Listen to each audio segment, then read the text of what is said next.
Hello दोस्तों, next question है exercise 3.10। इसमें कह रहा है a player throws a ball upward with an initial speed of 29.4 metre per second. यानी कोई प्ले है, जैसे सपोज करो ये कोई बॉल है और मैं इसको ऊपर की तरफ क्या कर रहा हूं, थ्रो कर रहा हूं, और कितना स्पीड से, इनिशियल स्पीड कितनी दी इसको, 29.4 मीटर पर सेकेंड।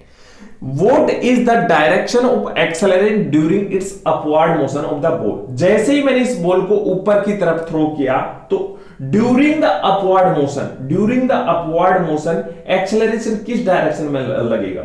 ठीक है, तो दोस्तों हमेशा याद रखना और आंख बंद कर लेना और ये कहना कि during the upward motion of the ball, during the downward motion of the ball at the highest point. ठीक है, हमेशा एक्सेलरेशन नीचे की तरफ ही लगेगा। समझ में आया, मतलब during upward motion, during downward motion और एट हाईएस्ट पॉइंट पे हमेशा एक्सेलरेशन की तरफ लगेगा, नीचे की तरफ लगेगा। पहला क्वेश्चन क्लियर हो गया। ठीक है, दूसरे में आओ। What are the velocity and acceleration of the ball at the highest point of its motion. मतलब जैसे ये कोई हाईएस्ट पॉइंट आया, यहां पे हाईएस्ट पॉइंट आ गया मान लो, ठीक है, तो वहां पे वेलोसिटी क्या होगी, एक्सेलरेशन क्या होगा। ठीक है, तो दोस्तों मैंने अभी बोला एक्सेलरेशन हाईएस्ट पॉइंट पे भी क्या रहेगा, नीचे की तरफ ही रहेगा। ठीक है ना, लेकिन वहां पे वेलोसिटी 0 होगी, है ना।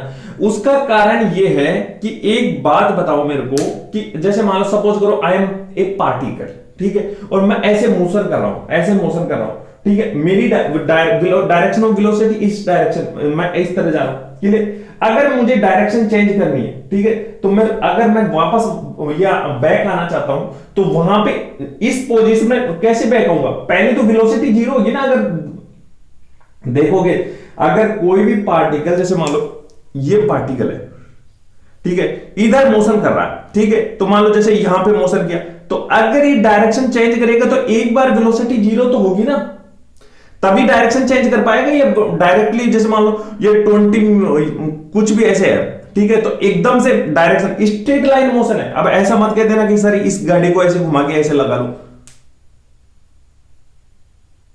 समझ में आया, स्ट्रेट लाइन मोशन है, मतलब इसी पॉइंट पे वापस बैक आना है, तो यहां पे वेलोसिटी 0 होगी ना एक बार। क्लियर, तो व्हाट आर द, ये काम ऐसे हो रहा है, during the upward motion velocity इस डायरेक्शन में और डाउनवर्ड मोशन में इस डायरेक्शन में, तो वेलोसिटी चेंज हो गई। और फ्री फॉलिंग क्या होता है, स्ट्रेट लाइन मोशन होता है। क्लियर, तो क्या होगी, what are the velocity, velocity 0 होगी, एक्सेलरेशन नीचे की तरफ। Choose the x equals to 0 metre and t equals to 0 second to be the location and time of the ball at its highest point. ठीक है, अब इसमें कोऑर्डिनेट एक्सिस वो दे रखा। अब आप ही बताना, अगर ये जैसे ये कह रहा है ये हाईएस्ट पॉइंट है और यहां पे x इक्वल टू 0 मानो और t इक्वल टू 0 मानो। क्लियर, और इस डायरेक्शन को पॉजिटिव मानो, इस डायरेक्शन को पॉजिटिव मानो। ठीक है, अब इस डायरेक्शन को बाद में मानेंगे, पहले मुझे ये बताओ, अगर ये मेरी x एक्सिस है, x एक्सिस है और ये मेरा 0 कोऑर्डिनेट है, मैं इस डायरेक्शन को पॉजिटिव मान रहा हूं, इस डायरेक्शन को पॉजिटिव मानो, तो आप क्या, मैं आपसे कहूं कि सूटेबल कोऑर्डिनेट्स वो बनाओ, प्लॉट करो, तो आप कहोगे सर इसको 1 2 3 4 और ये माइनस होगी, इधर पॉजिटिव है तो इधर माइनस, तो -1 -2 और -3। अगर मैं अब कहूं आपको ये x 0 है और ये पॉजिटिव है तो सूटेबल बनाओ, तो आप कहोगे सर ये 1 हो गया, ये 2 हो गया, ये 3 हो गया, ये 4 हो गया। क्लियर, अब यहां से बॉल फेंक रहा है, यहां से बॉल फेंक रहा है ऊपर की तरफ, ड्यूरिंग अपवर्ड मोशन में पोजीशन कितनी होगी, जैसे ड्यूरिंग अपवर्ड मोशन में पोजीशन ऑफ साइन क्या होगा, समझ में आ रहा है या नहीं आ रहा।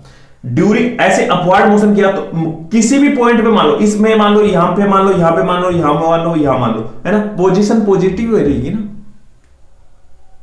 समझ में, ड्यूरिंग अपवर्ड मोशन। और डाउनवर्ड मोशन में भी पोजीशन कहीं पे भी आएगी तो पॉजिटिव आएगी।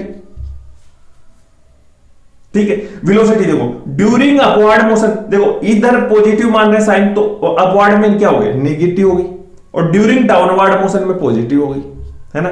एक्सेलरेशन देखो, ड्यूरिंग अपवर्ड मोशन में भी नीचे की तरफ लग रहा है और ड्यूरिंग डाउनवर्ड मोशन में भी नीचे की तरफ लग रहा है, मतलब पॉजिटिव पॉजिटिव। क्लियर हो गया, ठीक है। अब नेक्स्ट चलो,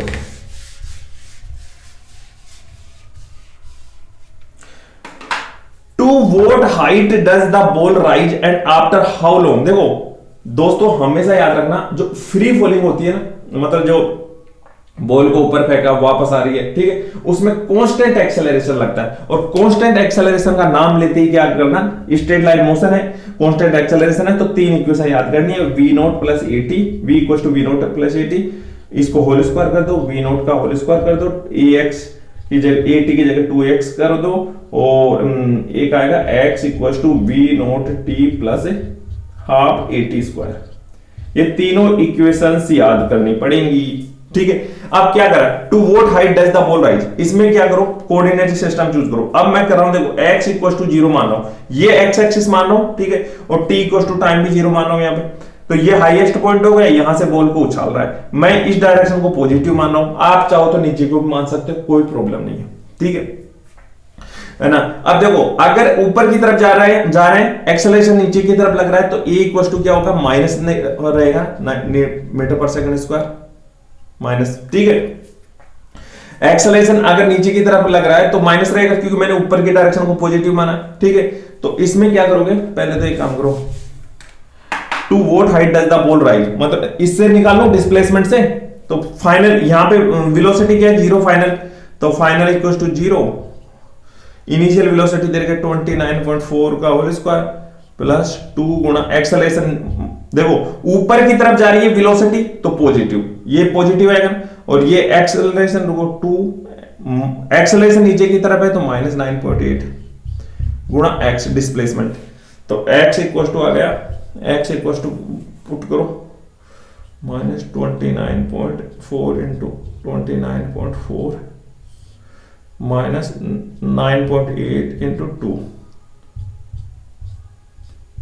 3, ये हो गया 14.7, तो ये होगा 44.1 मीटर।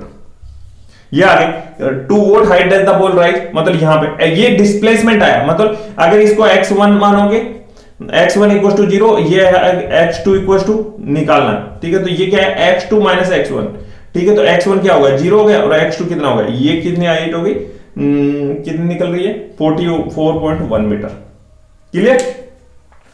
अब निकालना है टाइम, यानी वापस कितने टाइम पे आ रहा है वापस इनके हैंड में, है ना। तो दोस्तों ध्यान रखना, इस फ्री फॉलिंग में देखो यहां से बॉल को इनिशियल फेंक दिया मैंने, जैसे ये मानो किया, ठीक है, तो इनिशियल वेलोसिटी से यहां पे, यहां से यहां आने में जितना टाइम लगेगा ना, तो उतना ही टाइम यहां से यहां आने में लगेगा, मतलब टाइम सेम रहेगा, क्लियर। दूसरा ये याद रखना, दो चीजें, टाइम भी सेम रहेगा, दूसरा इनिशियल वेलोसिटी जितनी दी है उतनी ही वेलोसिटी से ये बैक यहां पे आएगा वापस इस डायरेक्शन में, इनिशियली आपने इस डायरेक्शन में दी तो इनिशियली, उसका कारण क्या है, एक्सेलरेशन सेम लग रहा है, ऊपर की तरफ लग रहा है तब नीचे की तरफ, अब यहां वेलोसिटी 0 होगी तो फिर वो होगा, ठीक है। अब इससे क्या करोगे, देखो यहां से यहां आने में कितना टाइम लगा, तो मैं डायरेक्टली यहां से यहां आने में टाइम निकाल लेता हूं, फिर 2 से मल्टीप्लाई कर दूंगा, देखो फाइनल वेलोसिटी 0, इनिशियल वेलोसिटी 29.4 और पॉजिटिव है ना, और acceleration minus 9.8 into time T, तो टी इक्वल टू आ गया माइनस 29.4 माइनस 9.8, ठीक है, ये इधर जाएगा माइनस माइनस माइनस 9.8, ये हो गया 3 सेकंड, ठीक है। तो टी को यहां से यहां आने में 3 सेकंड लगा, तो यहां से आने में भी 3 सेकंड लगेगा, मतलब टोटल टाइम होगा 6 सेकंड। और आप इससे भी निकाल सकते हो डिस्प्लेसमेंट से, कैसे निकालोगे, देखो डिस्प्लेसमेंट होता है फाइनल x2 माइनस x1, ठीक है। x2 क्या है, देखो x2 यहां पे आ रहा है तो x2 0 है, माइनस x1 भी 0 है, तो 0 इक्वल टू 0 हो गया, ठीक है। इस वाले में पुट करो 0, इनिशियल वेलोसिटी 29.4 और पॉजिटिव रहेगा t plus half a t square minus 9.8 into t square. तो इसको सोल्व करो, देखो कैसे सोल्व करोगे, 1/2 into 9.8 t square equal to 29.4 t से टी कैंसिल, और रुको माइनस प्लस का तो करो, इसको कहां ले जा रहे हो, चलो इसको इधर ले गया ना तो ये पॉजिटिव हो गया, और ये ऐसे रहेगा, सही है, ठीक है। तो इसको क्या करो 9.8 ये 3, तो 3 टी इक्वल टू 6 सेकंड आ गए, क्लियर दोस्तों? ठीक है।